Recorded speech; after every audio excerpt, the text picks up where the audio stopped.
Hello সবাইকে। আমি কিন্তু আজকে মায়ের বাড়িতে এসেছি আর সকাল সকাল ঘুম থেকে উঠে একদম রেডি হয়ে বসে আছি।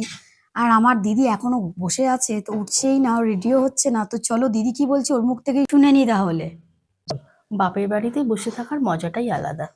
ফাইনালি দিদি রেডি হয়েও গেছে আর আমরা এখন বেরিয়েও পড়েছি। আমরা কিন্তু আজকে প্ল্যান করেছি গঙ্গায় স্নান করব আর পুজোও দেবো। তো চলো, এখন টোটো এসে গেছে, টোটো উঠেও পড়েছি।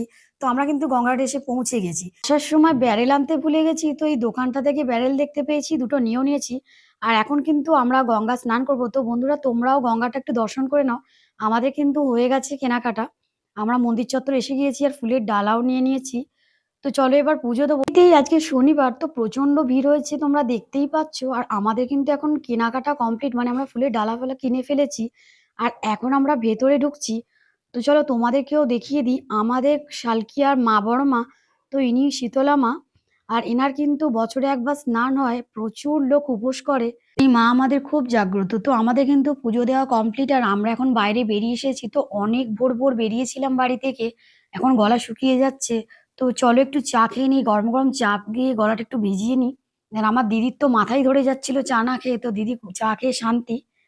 চা তো খাওয়া হলো, এবার প্রচন্ড খিদে পেয়ে গেছে। আর আমরা যেহেতু অনেক ভোরবেলা বেরিয়েছি, তো আমরা না খেয়ে এসে পুজো দিয়েছি। আর এখন চলে এসেছি কচুরির দোকানে। তো বাজারের সামনেই এই কচুরির দোকান, আর এই দোকানের কচুরি কিন্তু আমরা যখনই পুজো দিতে আসি তখনই খাই। তো চলো এখন কচুরি খেয়ে নেওয়া যাক। এই কচুরির দাম পড়েছিল আমাদের এক একটা 8 টাকা পিস, তবে একটা খেলেই কিন্তু মন ভরে যাবে। আজ এই পর্যন্তই, দেখা হচ্ছে নেক্সট ব্লগে, টাটা।